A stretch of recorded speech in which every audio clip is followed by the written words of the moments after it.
PAP.fr, première plateforme immobilière sans commission, présente Sud Radio, on parle immo. Votre rendez-vous 100% immobilier sur Sud Radio jusqu'à 10h. Je rappelle d'ailleurs que vous pouvez nous appeler au 0826 300 300. Vous avez une question à nous poser, un message à nous laisser. Vous avez un problème d'immobilier, on est là pour vous répondre. Vous pouvez aussi nous écrire à l'adresse jeparticipe@sudradio.fr. Tout de suite, le journal. Big Mat, les bâtisseurs ont leur maison, présente Sud Radio, on parle immo, le journal. Avec Marc Ezrati. Bonjour à vous, Marc. Bonjour Jean-Marie, bonjour à tous. On commence ce journal qui concerne notamment les propriétaires qui ont une date butoir jusqu'au 30 juin pour informer le fisc sur leurs biens immobiliers. Et effectivement, les propriétaires doivent désormais déclarer leurs biens immobiliers, que ce soit leur résidence principale, leur résidence secondaire, un bien loué ou un logement vacant et les loyers qu'ils en tirent. On le rappelle, la taxe d'habitation a été supprimée en 2023 pour les résidences principales, après une baisse progressive pour tous les ménages depuis 2018. Cependant, elle continue à s'appliquer aux contribuables possédant des résidences secondaires et autres locaux d'habitation. Particuliers ou professionnels devront donc déclarer sur le site des impôts leurs biens avant le 30 juin prochain pour se conformer à la loi et peut-être éviter une amende de 150 €. En France, on le rappelle, 34 millions de propriétaires sont concernés par cette mesure qui représente un parc d'environ 73 millions de logements. Allez Marc, on continue à l'Aigle, c'est dans l'Orne. L'Aigle, c'est la ville. Une étudiante est venue régler à l'amiable un conflit avec son agence immobilière et elle dit avoir été violentée. Et une plainte a même été déposée pour violence à l'encontre de l'agence immobilière. Tout avait démarré lorsqu'une étudiante envoyée par son compagnon pour régler à l'amiable un conflit aurait dégénéré. La jeune femme souhaitait avoir des renseignements auprès de l'agence qui n'aurait pas restitué au locataire son dépôt de garantie, comme on en parlait la semaine dernière. On lui aurait alors demandé de sortir sur un ton agressif. Selon la plaignante, une salariée de l'agence l'aurait attrapée par le manteau et l'aurait mise dehors par la force. Ouais, c'est surprenant, ça arrive pas tous les jours, heureusement. Dans cette affaire, on parle de dépôt de garantie. C'est dans l'affaire suivante, Marc. On rappelle à tous ceux qui nous écoutent comment on récupère un dépôt de garantie. Eh bien, en fin de bail, le dépôt de garantie doit être restitué dans un délai maximal de 2 mois. En cas d'état des lieux non conforme, mais son montant peut être amputé de retenue, c'est-à-dire d'une somme restant au propriétaire pour payer par exemple des impayés de loyer, de charges ou des frais liés aux dégradations. Le délai commence à partir du jour de la restitution des clés par le locataire. Effectivement, et c'est important. On poursuit avec un immeuble, l'immeuble d'un marchand de sommeil qui devient une résidence sociale. Et c'est une première en France. L'État vient de louer un immeuble confisqué à un marchand de sommeil à une association qui lutte contre le mal logement. L'immeuble en question, qui se trouve près de Dunkerque dans le Nord, appartenait à un marchand de sommeil qui avait été condamné en 2020 pour n'avoir pas réalisé des travaux suite à un arrêté d'insalubrité pris 15 ans plus tôt et pour y avoir continué à louer des appartements dans ce bâtiment de 345 mètres carrés. Il y a quelques semaines, l'association Habitat et Humanisme s'est vue mettre à disposition gratuitement ce bien dans le cadre d'un bail de 75 ans, à charge pour l'association de réhabiliter et d'entretenir l'immeuble. Allez, on termine à Toulouse avec un concierge qui est menacé d'expulsion et lui menace de se suicider. Et c'est évidemment une histoire bien triste. À Toulouse, vous l'avez dit, un concierge a été sommé par la justice de quitter son logement avec son épouse. Il menaçait depuis plusieurs mois de mettre fin à ses jours. Une menace qui a incité récemment les autorités à suspendre l'expulsion ordonnée par la justice. Cette histoire aurait pour source le licenciement pour faute grave du concierge d'une résidence contenant 90 logements quand même. Il lui était notamment reproché des manquements dans son travail et des écrits diffamatoires distribués dans les boîtes aux lettres des résidents de l'immeuble. Mais l'ambiance doit être sympathique quand tout ce petit monde se croise dans le couloir d'entrée. Merci à vous Marc. Tout de suite la Minute Viager. Cette semaine, on se demande si on peut vendre en viager à un membre de sa propre famille. Et oui, rien n'interdit en principe de vendre un bien en viager à un membre de sa famille.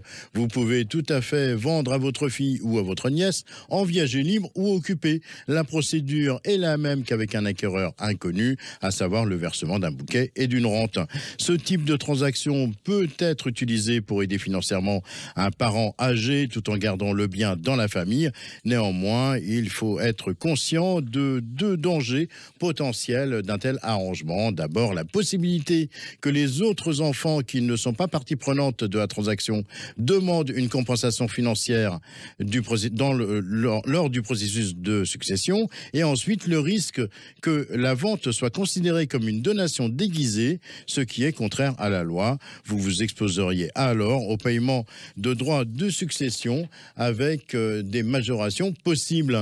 Il convient alors de veiller à ce que le versement des rentes soit réel et effectif et que le montant des rentes ne soit pas trop dérisoire. Et ça, c'est important, effectivement. Merci pour vous.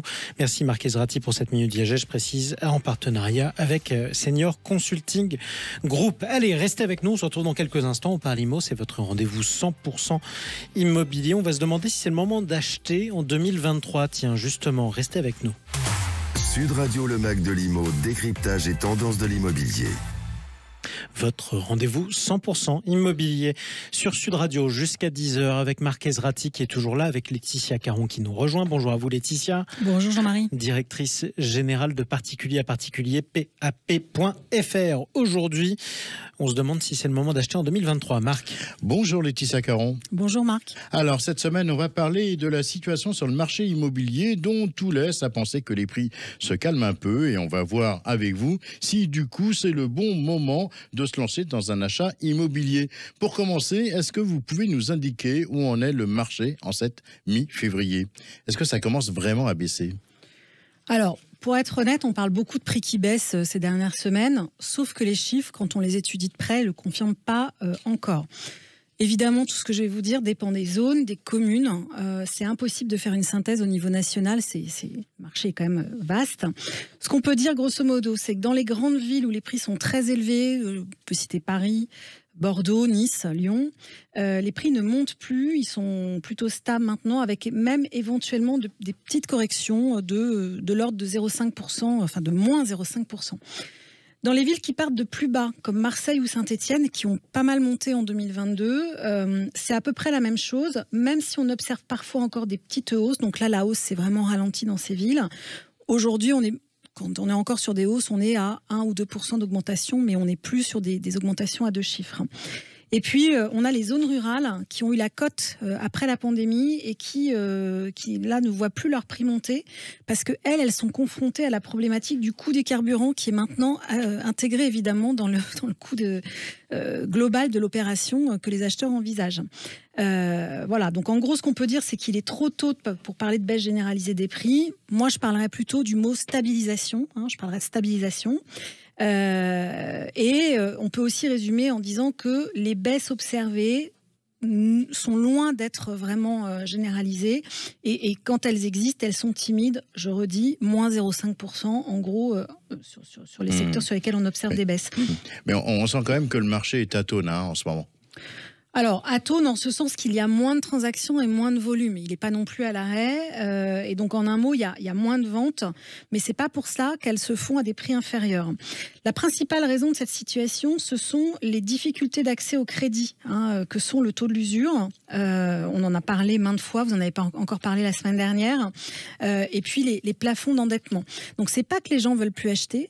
Mais aujourd'hui, on est plutôt dans une situation où ils n'y arrivent plus toujours. Ceux qui ont la chance de pouvoir le faire n'achètent pas forcément moins cher aujourd'hui, on l'a vu. Et en résumé, je voudrais dire qu'il y a 3 profils d'acheteurs sur le marché. Il y a les primo-accédants qui doivent financer leur achat à plus de 90%, et ceux-là, aujourd'hui, ils ont des difficultés à emprunter parce qu'ils dépassent les plafonds d'endettement. Il y a les plus de 40 ans qui bénéficient souvent d'un apport plus important parce que souvent ils revendent un bien ou ils ont un apport plus conséquent, mais ceux-là, ils peuvent se heurter au taux d'usure, notamment en raison du coût des assurances. Et puis, il y a les seniors qui, eux, ne sont pas impactés par les problèmes d'emprunt parce que les seniors, ils achètent souvent cash et eux, en ce moment, ils continuent vraiment d'acheter. Donc, si on veut acheter, il vaut mieux attendre que les prix baissent. Mais du coup, ça veut dire que c'est pas encore le moment de se lancer. En fait, dans la majorité des cas, le raisonnement d'attendre n'est pas forcément le bon. Je vais m'expliquer.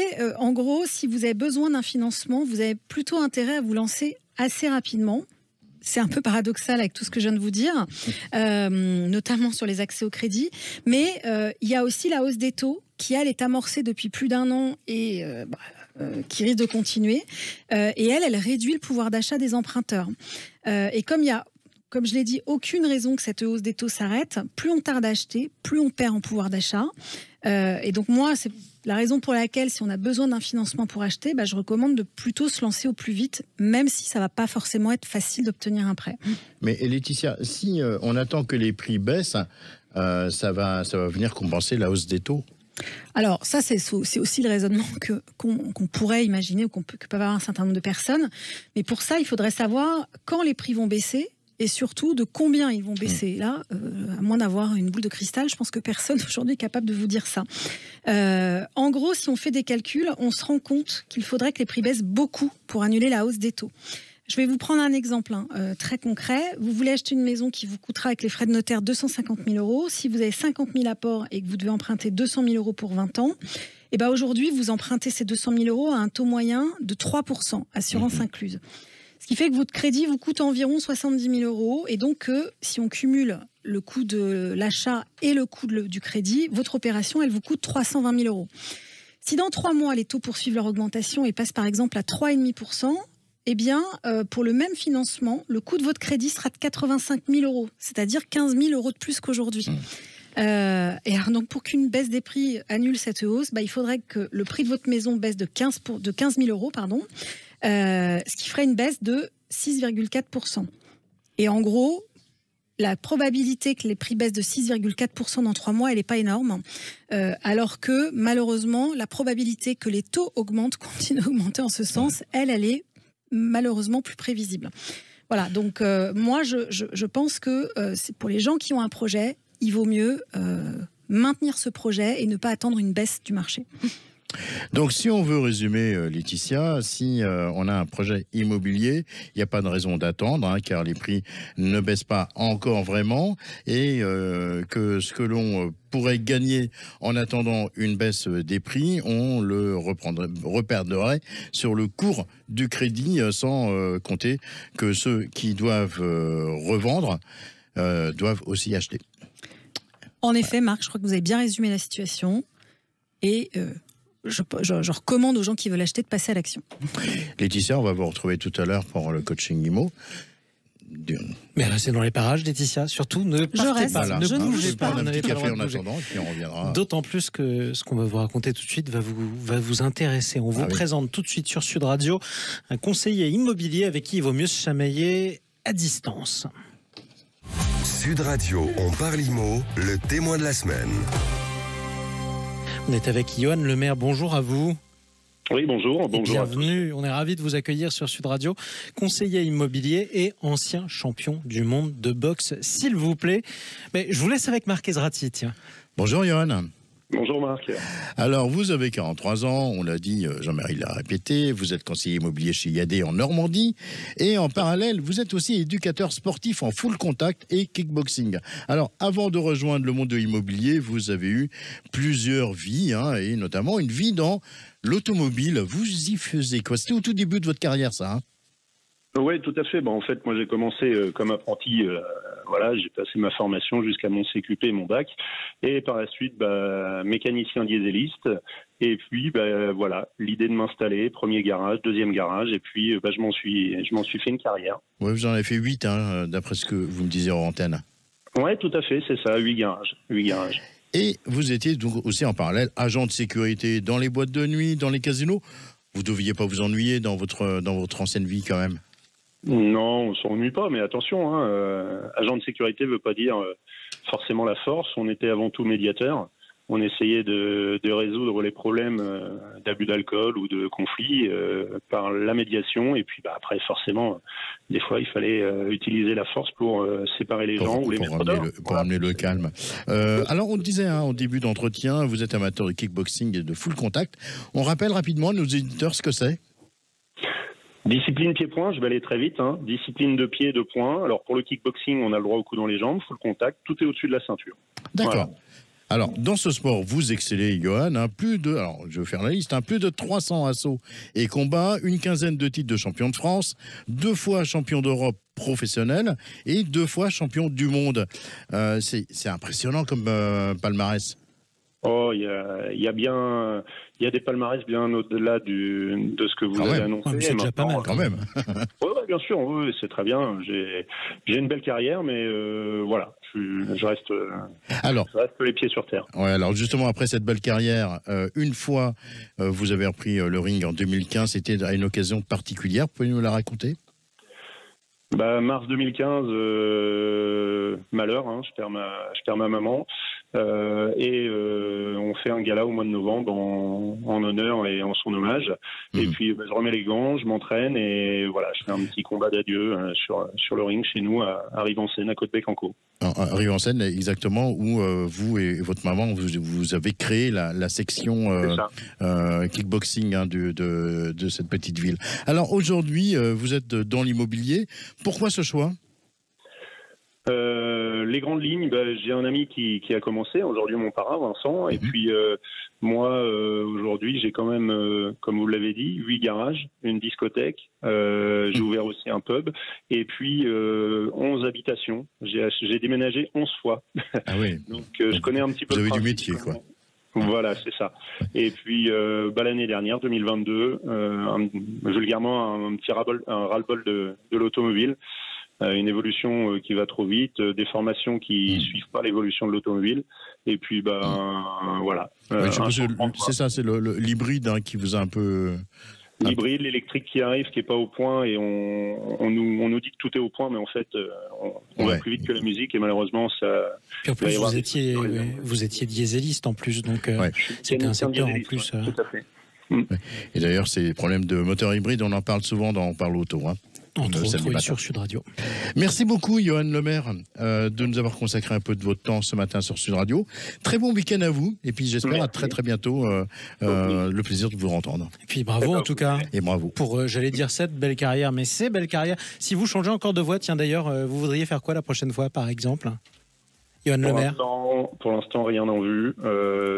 J'aime les objectifs, j'aime les projets, mais on va vous en trouver. Là, c'est un sacré défi, et maintenant, je suis tout au début de ma carrière, donc on va y aller progressivement. On vous souhaite une longue route, et belle route en tout cas, et belle carrière dans l'immobilier. Merci à vous d'avoir témoigné sur Sud Radio, Johan Lemaire, et bravo pour tout ce que vous avez déjà fait. C'est quand même pas commun, faut le souligner.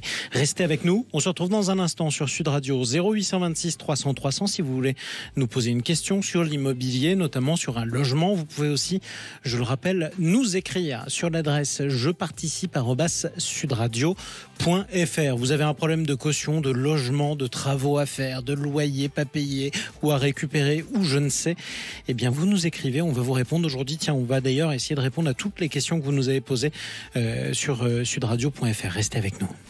PAP.fr, première plateforme immobilière sans commission, présente Sud Radio, on parle immo.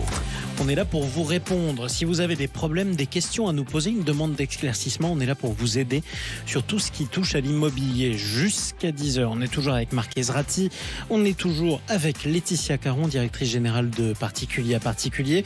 On accueille Virginie qui fait partie de l'équipe. Bonjour à vous Virginie. Bonjour Jean-Marie. Et avec vous, on va revenir sur toutes les questions, elles sont nombreuses, qui nous ont été posées à l'adresse jeparticipe@sudradio.fr. On commence avec Marc. Bonjour Virginie. Bonjour Marc. Alors, quelles sont les questions de ceux qui nous écoutent ce matin et que vous avez sélectionnées pour Laetitia ce matin ?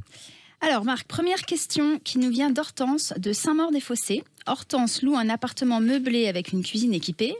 Malheureusement, son four est tombé en panne. Du coup, elle se demande, est-ce que c'est au propriétaire ou à elle de le changer ? Alors, Laetitia, votre réponse pour Hortense qui habite à Saint-Maur-des-Fossés dans le Val-de-Marne. Oui Marc, alors bon... En gros, ça va être rapide, sauf si Hortense a laissé brûler son gratin de pâte jusqu'à faire imploser le four. A priori, cela incombe au propriétaire. En fait, je vais m'expliquer, le locataire doit entretenir les choses, mais dans le cas d'une panne qui n'est pas due à un défaut d'utilisation ou d'entretien, c'est au propriétaire de prendre en charge le remplacement. Hortense doit contacter son propriétaire. Il peut se déplacer pour vérifier que le four a bien été entretenu. Et donc, normalement, c'est le propriétaire qui doit le racheter. Point de vigilance, il ne faut pas qu'elle achète le four elle-même et qu'elle déduise le montant du loyer sans avoir sollicité son propriétaire. Elle peut le faire si elle a l'accord écrit du propriétaire. Et j'ajouterai également un dernier point, parce que c'est important pour nos auditeurs. Hortense a précisé qu'elle était en location meublée. Ça peut être différent en location vide si l'équipement ne figure pas clairement sur le bail. Ça arrive parfois quand, par exemple, un ancien locataire laisse des éléments. Le propriétaire les laisse dans le logement, mais il ne le fait pas apparaître sur le bail. Et quand ça ne figure pas sur le bail, le propriétaire n'est pas tenu de le remplacer. Ok, Laetitia. Hortense, on vous conseille donc de contacter au plus vite votre propriétaire. Virginie, vous avez une autre question pour Laetitia? Tout à fait, elle nous vient de Jean-Paul qui habite à Nice. Jean-Paul est propriétaire d'un appartement qu'il loue depuis 5 ans à un couple avec 2 enfants. Alors, ils l'ont gentiment convié à un apéritif, sauf qu'en arrivant dans l'appartement, Jean-Paul s'est aperçu que l'appartement était très mal entretenu, du carrelage cassé dans la cuisine, des traces de feutre sur les murs. Du coup, il voudrait savoir, est-ce qu'il peut faire quelque chose en cours de bail? Alors, Laetitia, qu'est-ce qu'on répond à Jean-Paul? Alors, sur le plan juridique, Jean-Paul, il ne peut pas faire grand-chose en cours de bail. C'est vrai que le locataire a l'obligation d'entretenir le logement, ses équipements, mais dans les faits, il a surtout l'obligation de rendre l'appartement en bon état au moment où il va le quitter. Entre-temps, le propriétaire n'a pas le droit d'exiger de visite régulière pour s'assurer de l'état du logement. Il y aurait un seul cas qui pourrait justifier une résiliation anticipée du bail, ce serait un défaut d'entretien qui entraînerait un risque de dégradation vraiment important. Par exemple, un défaut d'entretien majeur sur une chaudière ou ce genre de choses. Bon, dans ce cas, il faut faire un constat d'huissier et saisir le tribunal d'instance pour demander la résiliation judiciaire du bail. Mais dans le cas présent, Jean-Paul, il n'en est pas là, et heureusement. Donc, ce que je peux lui conseiller, comme il semble avoir de bonnes relations avec ses locataires, s'il va boire l'apéritif chez eux, c'est quand même de leur glisser gentiment qu'il aimerait que l'appartement soit entretenu pour éviter d'avoir de grosses réparations d'ici quelques années. Et puis, à la sortie, il faut qu'il fasse un état des lieux détaillé, éventuellement leur facturer si ça n'a pas été remis en état. Donc, Jean-Paul, on vous recommande d'essayer d'aborder le sujet avec votre locataire. On a le temps pour une 3e question. Virginie, vous avez une question à poser à Laetitia. Tout à fait. J'ai une question de Véronique et Marc qui habitent Castelnaudary. Ils ont signé un compromis de vente pour leur maison et avaient prévu de signer l'acte définitif de vente le 23 janvier. Cela fait maintenant 3 fois que les acheteurs repoussent la date de la signature, à chaque fois pour un empêchement personnel. Du coup, ils souhaiteraient savoir ce qu'ils peuvent faire pour imposer aux acheteurs de venir signer. Alors, qu'est-ce qu'on répond à Véronique et Marc, Laetitia? Alors, normalement, lors de la signature du compromis de vente, puisque là, donc, ils ont signé un compromis de vente, a priori, il y a une date butoir qui a été définie par le notaire. Elle apparaît clairement sur le compromis, donc s'ils regardent leur compromis, ils verront cette date butoir. Si la date butoir n'est pas dépassée, ils ne peuvent pas obliger l'acheteur à signer. En gros, l'acheteur, il a jusqu'à la date butoir. Si elle est dépassée, ils doivent demander à leur notaire de sommer par écrit l'acheteur de venir signer dans les plus brefs délais. Et si malgré ça, l'acheteur ne vient toujours pas, eh bien, il faut que le notaire, donc ça le notaire il sait, normalement il connaît son métier quand même, et donc le notaire dans ce cas-là dresse un procès verbal de carence ou de défaut, ça s'appelle l'un ou l'autre, et donc ça permettra à Véronique et Marc de faire valoir leurs droits à l'encontre des acheteurs. Ils pourraient notamment exiger l'indemnité due en cas de défaillance, ça aussi elle est fixée dans le compromis, elle correspond normalement à 10% du prix de vente. J'espère qu'ils n'auront pas à en arriver là. Voilà. Il faut aussi qu'ils vérifient avec le notaire s'il a bien fait figurer une clause qui leur permet de se dédire de la vente en cas de non-présentation de l'acheteur pour l'acte authentique. Sinon, ils devront s'entendre avec lui pour une renonciation à la vente si jamais il ne vient pas. C'est assez rare, je voudrais quand même les rassurer. C'est quand même rare que les acheteurs ne viennent pas signer. Voilà, donc normalement, ça devrait se régler leur problème. Alors c'est déjà arrivé, rappelez-vous, c'était dans le Tarn-et-Garonne cette année. Et c'était un couple qui s'amusait à le faire à chaque fois. Mais en général, vous avez raison. Bon, ils viennent signer quand même. Allez, merci beaucoup. En tout cas, Laetitia Caron, restez avec nous. Tiens, on va voyager avec vous dans un instant. Merci à vous, Virginie. Je le rappelle d'ailleurs, vous tous qui nous écoutez sur Sud Radio, c'est facile à retenir. Je participe @sudradio.fr. Des questions sur l'immobilier. On vous répond sur Sud Radio. Et puis sinon, 0826 300 300, qu'on vous réponde tout de suite ou que vous laissiez un message. On est là pour vous rappeler tout de suite. On voyage. Sud Radio, on parle IMO, les biens coup de cœur.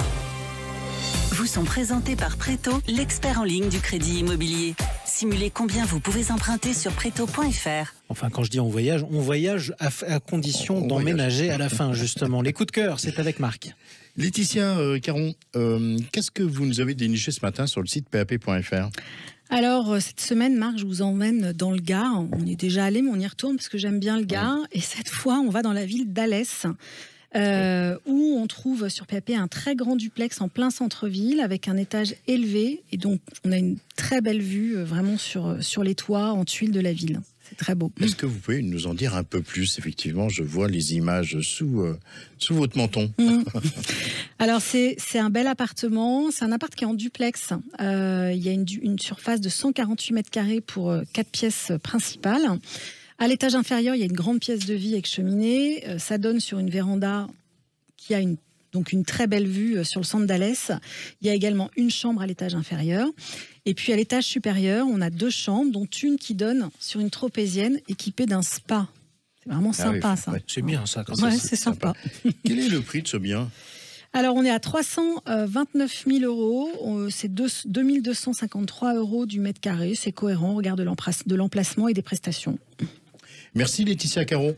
Puis je rappelle d'ailleurs qu'on peut vous écouter sur Sud Radio depuis Alès sur le 95 FM dans les Cévennes, cher à Jean-Jacques Bourdin. Tout de suite, un deuxième bien coup de cœur. Alors là, on part cette fois-ci dans l'Hérault. On rejoint Audrey Mulat, directrice du réseau Évidence. Bonjour Audrey. Bonjour Marc. Alors, où est-ce que vous nous emmenez ce matin? Je vous emmène dans une petite ville au nord-est de Montpellier, une petite ville très familiale où il fait très bon vivre, la ville de Jacou. Alors, qu'est-ce qu'on y trouve à Jacou? Alors, un produit très familial, justement, une villa, une agréable villa de près de 120 mètres carrés sur une parcelle de 420 mètres carrés. Petite villa familiale avec tout ce qu'il faut, suite parentale, les chambres pour les enfants et surtout des plus comme la piscine au sel, évidemment le garage et une borne électrique pour la recharge des voitures. Oui, ça c'est très utile en ce moment. À quel prix cette maison? On est à 540 000 €. Il faut savoir qu'on est à quelques minutes de Montpellier, dans une ville qui est très prisée de Montpellier. Voilà, marché très tendu. Donc on est à 4 850 € du mètre carré, ce qui est cohérent pour le marché de la proximité de Montpellier. Effectivement, c'est cohérent. Merci beaucoup Audrey Mulat. On vous souhaite de passer un très bon week-end.